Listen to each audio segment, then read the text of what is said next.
کسی مومن کو میں نے کہا بھائی داڑھی رکھو گا، مولانا داڑھی والوں نے کون سا تیر مار دیا کہ ہم داڑھی رکھیں؟ بھائی انہوں نے نہیں مارا، تو مار دے، یا بغیر داڑھی والوں نے کون سا تیر مارا ہے؟ کبھی بھی معاشرے میں سمبل وہ نہیں ڈھونڈا کرتے جو برے ہیں. کہ حضرت علی کی داڑھی نہیں تھی، کہ امام خمینی کی داڑھی نہیں تھی، کہ سبط جعفر کی داڑھی نہیں تھی، آپ کو صرف برے کردار کیوں نظر آتے ہیں؟ اسلام ظاہری حلیے پہ بات نہیں کرتا، اسلام نام ہے اطاعت خدا کا. اب تو اطاعت خدا کر، اگلا بندہ ہو سکتا ہے مسجد میں بھی زنا کرے، مدرسے میں بھی زنا کرے. اس کا مطلب یہ نہیں سارے مدرسے برے ہیں، اس کا مطلب یہ نہیں ساری مسجدیں بری ہیں. پھر تمہاری سوچ میں اور اس کی سوچ میں کیا فرق ہوا جو کہے کہ علی کی شہادت مسجد میں ہوئی، آج کے بعد ہم مسجد میں نماز پڑھنے نہیں جائیں گے؟ یہ جاہلانہ سوچ ہے. معلوم فرماتے ہیں مومن حکیم ہوتا ہے، حکیم دین کی حکمتوں کو سمجھتا ہے. کچھ ایسے مسلمان جو حکمت آئے دینی کو نہ سمجھے اور انہوں نے اپنی زندگیوں کو تباہ و برباد کر دیا. ایک داڑھی والا بندہ ایک سر پہ امامہ رکھنے والا اگر کوئی غلطی کر دے کہتے سارے مولوی برے ہیں. ایک نمازی مثلا مولانا میں نے بیٹی دی اور آپ نے مجلس پڑھی بیٹیاں متقیوں کو دینی ہے، میں نے ایک نمازی کو بیٹی دی، اس نے اتنا میری بیٹی کو مارا اور تنگ کیا اور آج میری بیٹی کی طلاق ہو گئی. یہ سارے نمازی ایسے ہوتے ہیں ویسے ہوتے ہیں. میں نے کہا تم نے فلسفہ تقویٰ نہیں سمجھا. تقویٰ کا مطلب یہ نہیں کہ یہ دیکھو نماز پڑھتا ہے کہ نہیں پڑھتا. میں نے کہا نماز تو شعر بھی پڑھتا تھا، نماز تو ابن سعد بھی پڑھتا تھا. تقویٰ کا مطلب ہے خوف خدا. تقویٰ کا مطلب ہے کسی کا مال نہ کھائے. تقویٰ کا مطلب یہ ہے حضور خدا.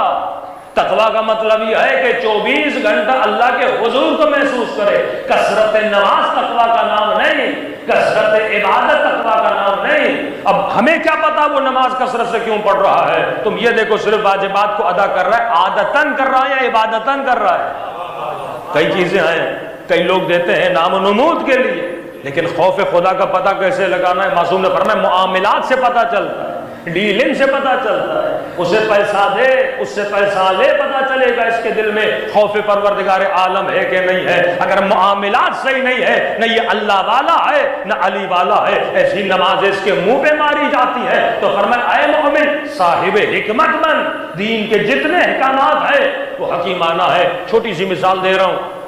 مولا علی کا زمانہ ہے، رسول خدا کے جاتے ہوئے کئی عرصہ ہو گیا، اسلام فتح ہو گیا، مسلمانوں کی اکثریت، مولا علی اب حاکم بن چکے ہیں، یعنی چوتھی خلافت کا زمانہ.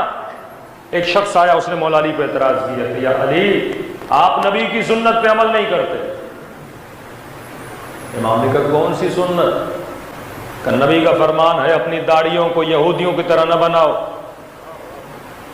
داڑھیوں کو خضاب کیا کرو. یا آپ رنگ برنگی داڑیاں دیکھتے ہیں نا مفتیوں کی، کہ داڑیوں کو خضاب کیا کر. خضاب مطلب داڑھی لال ہو جاتی ہے، مہندی کا خضاب کریں گے آپ. امام نے کہا تو صحیح کہہ رہا ہے، رسول خدا کا یہ فرمان بھی ہے اور نبی نے فرمایا بھی تھا کہ اپنی داڑھیوں کو یہودیوں کی طرح نہ بنایا کرو. امام نے کہا اس زمانے میں ہم اقلیت میں تھے، یہودی اکثریت میں تھے. مثلاً اب مثال دے رہا ہوں، مثلاً عباس ٹاؤن میں مثال دے رہا ہوں 20 گھر شیعوں کے مثال دے رہا ہوں، اور مثلاً 100 گھر وہابیوں کے، حالانکہ برعکس سے اکثر شیعہ ہیں، مثال دے رہا ہوں. مثلاً 20 گھر شیعوں کے ہوں، 100 گھر وہابیوں کے ہوں. تو مثلاً ایک وہابی دشمن اہل بیت کا جو حلیہ ہوتا ہے، کوئی آپ کو بولے یار اپنا حلیہ وہابیوں جیسا نہیں بنانا، ہم ہیں ہی 20 اور تمہارا بچہ ایسا حلیہ بنا کے نکلے دنیا سمجھتی ہے مثلا وہ بھی وہابی ہے، تو اپنا حلیہ ان سے مختلف رکھا کرو. تو جب اکثریت ہوتی ہے نا، مثلا آپ یورپ چلے جاتے ہو، آپ کسی ایسی سوسائٹی میں چلے جاتے ہو جو انگریز سوسائٹی ہے، اب ان انگریزوں کا ایک خاص حلیہ ہے، آپ ہو اقلیت میں، تو ہمیشہ اقلیت کو اکثریت کو کاپی نہیں کرنا چاہیے، اپنی ایک خاص شناخت بنایا کرو. تو وہاں پہ یہودی زیادہ تھے، جب یہودی زیادہ تھے، یہودی بڑی بڑی داڑیاں رکھتے تھے، سفید داڑیاں تھی. اب مسلمانوں نے بھی داڑیاں رکھنا جب شروع کر دی سنت نبی کے مطابق، اور ان کی بڑی بڑی داڑیاں، جب چلتے تھے تو پتہ نہیں لگتا تھا کون سی داڑھی محمد والی ہے اور کون سی داڑھی کسی یہودی والی ہے. تو رسول نے کہا خضاب کرو تاکہ پتہ چلے، اور دوسرا تم اقلیت میں ہو، تھوڑے جوان بھی لگو گے۔ تو امام نے فرمایا آج مسلم معاشرے نے یہودیوں کو ہضم کر لیا ہے، آج کوئی یہودی ہے ہی نہیں، آج ہم سارے مسلمان ہیں۔ تو آج اگر میں جیسا رکھوں گا ویسا اسلام کی شناخت ہوگی، کیونکہ ہم اکثریت میں اب ہم پہچان بناتے ہیں، یہودی پہچان نہیں بناتا۔ تو وہاں فرماتے ہیں حکم دیکھا جاتا ہے، سنت کس حکم کے مطابق تھی، کون سا زمانہ تھا۔ تو آج کون سا یہودی ہے؟ آج جیسی داڑھی علی رکھے گا ویسی داڑھی مسلمان کے لیے سنت بن جائے گا۔ دین کی حکمت ہے۔ اب بعض مسلمان آپ دیکھتے ہیں وہی پرانے بڑی بڑی زلفیں رکھنی ہیں، رسول خدا کی بڑی زلفیں تھیں، اور ہمارے بعض شیعہ کہتے ہیں کانوں میں بالیاں پہننی ہیں، مولا علی نے بالیاں، بھائی زمانہ دیکھا جاتا ہے، بالفرض بھی اگر بالی پہنی تھی وہ زمانہ کون سا تھا؟ ہو سکتا ہے پورے مکے میں سارے مرد بالیاں پہنتے ہوں، لیکن آج زمانے میں بالیاں کون پہنتا ہے یا کون پہنتی ہیں؟ ہر زمانے میں ایک چیز کسی کے لیے نشانی ہوتی، تمہیں عرف عام کو دیکھنا پڑتا ہے کہ متدینین متقین کے عرف میں کون سی چیز اچھی ہے۔ عرف عام سے مراد بھی فاسقوں کا عرف نہیں، جاہلوں کا عرف نہیں۔